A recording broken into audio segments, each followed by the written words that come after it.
Preparations are being finalised for the funeral service of former Cabinet Minister Pravin Gordhan at Luthuli International Convention Centre in Durban this morning. And of course, we've got our reporters stationed all over the areas. But of course, Natasha Piri is the one we crossed to now. She, of course, is, if I'm not mistaken, in Reservoir Hills. That is the home of Keto Gordhan, who is Pravin's brother. And that, of course, is where we saw the remains of the former minister arriving draped in the ANC flag just a couple of moments ago. And Natasha, you were there to witness this. But perhaps let me cross over to you to remind us of what's going on there. Definitely, Leanne, like you've correctly cited and said that we saw the remains of the late former minister, coming into the family home here at Reservoir Hills. We do understand that there is a prayer session that is currently underway. And since the last time I actually crossed to you, we've been seeing various family members and friends just coming through to the family home. And once that is done, I suppose that is when the procession will actually take place to the Inkosi Luthuli International Convention Centre, where, of course, his funeral will be taking place. And, of course, the eulogy will be delivered by President Cyril Ramaphosa. I just want to take the viewers back to last week, Friday, at the signing of the Bella Bill, when the news actually came in that the late former Minister Pravin Gordhan had actually passed away, and what the president had actually said in that he actually spent his last and final moments with him. And in the words of the president, this is what he said. He had said that I had the occasion to go and spend some time with him last night in hospital as I returned from Cape Town before he passed on, and I was able to get a moment to speak to him, even though he could no longer hear me. But it was a sad moment for me to be able to watch him as he was passing on his journey to another world. And, in describing the late Gordhan, the president said that he was the most principled and courageous freedom fighter that the nation has actually known and produced. And, these are just some of the sentiments that were actually expressed by his comrades, his friends, his former, colleagues. Yesterday, the former Chief Justice Raymond Zondo had described him, as a man who did everything to fight corruption. And I think this was just the resounding and overriding theme by various people. It's quite interesting, if you note what the ANC chairperson here, Sponiso Duma, had to say at the memorial service yesterday, and the likes of Banyaza Lisufi, the ANC chair in Gauteng, what they had to say at the memorial service. It's quite important to actually highlight that this is when, as the ANC actually embarks on its renewal project, we've been seeing the various renewal workshops in various respective provinces, and the ANC is saying that, in honor and in memory of a person like Pravin Gordhan, they need to actually revitalize the organization. And echoing these sentiments was Mac Maharaj, his longtime friend,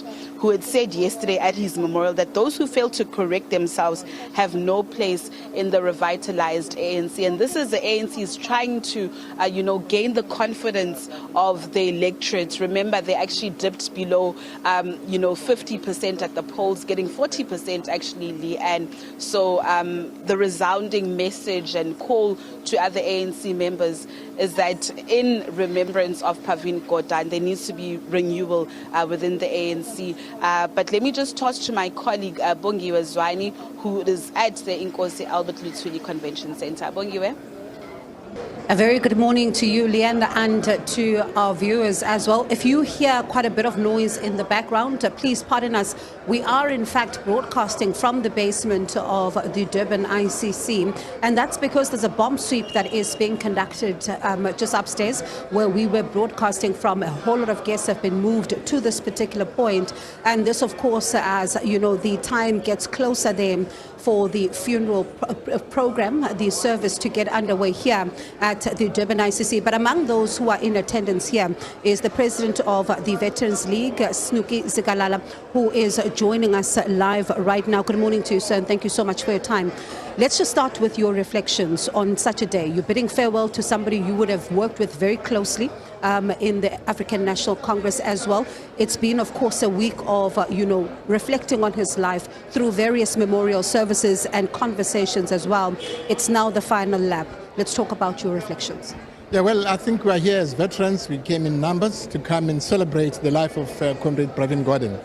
He contributed immensely and selflessly to our struggle for liberation. And so we are proud of the work that he has done, starting in finance, starting with SARS, finance, Kwakta, and also state entities. He was incorruptible, and he's the one who fought against state capture. And unfortunately, those who are responsible for state capture, or those who made state capture to be possible, to happen, they are still in senior positions. But the ANC is prepared, is ready to deal with those individuals. And so we know that it's heartbreaking that he's no more, but he was going to be a member of the Veterans League. He was going to take part in terms of mass political education of ANC members, because currently we don't have a mass political education of masses of the ANC. And so we are going to play that crucial role, because he was a person with a high intellect and a person who was committed to political education of our people, especially South Africans.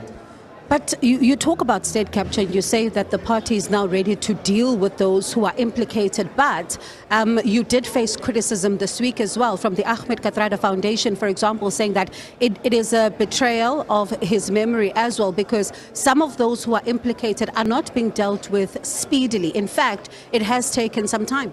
Well, we as veterans, we have been having discussions with the Secretary General, saying to him that he must act against those who are implicated in state capture. And the Secretary General has assured us. He assured us before we went to elections, and it did not happen, but he assured us that it is going to happen. We are going to keep on putting that pressure, because he's the one who's supposed to take these individuals to what you call a disciplinary committee of the African National Congress, so that they are disciplined for having been involved in state capture. We don't have to wait for some of them to be criminally charged, because they were identified, they testified, and in front of the Zondo Commission, they must be taken to a DC. And of course, the Integrity Commission is the one that says this must happen. And so we are confident that the Secretary General will be able to do that, and we want that to happen as soon as possible. How confident are you with this political education that you say he would have been key to drive, that you'll be able to produce the kind of members that the ANC wants to produce? Because we do understand the quality of your branches as well is in sharp focus, because the NEC also being seized with that work. Yeah, well, we are confident. We're confident as the Veterans League. We have put together a base document on political education, on how to renew the organization, or the organization will perish. We are presenting that document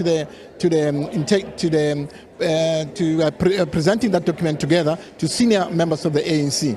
And so then it will go to the National Working Committee, then it will go to the NEC to be approved as an ANC document. It's an ANC document on renewal, how to renew the organization, how to build the organization from bottom up, how to make sure that every member of the ANC who joins the ANC is being vetted to find out whether he does not have any criminal records. That member himself must know, but when he joins the ANC, he must subscribe to the values, he must subscribe to the principles, he must subscribe to the organizational discipline of the ANC. And so we are confident that that political education will be able to reinvigorate the organization, will be able to make sure that the organization becomes live, especially amongst South Africans.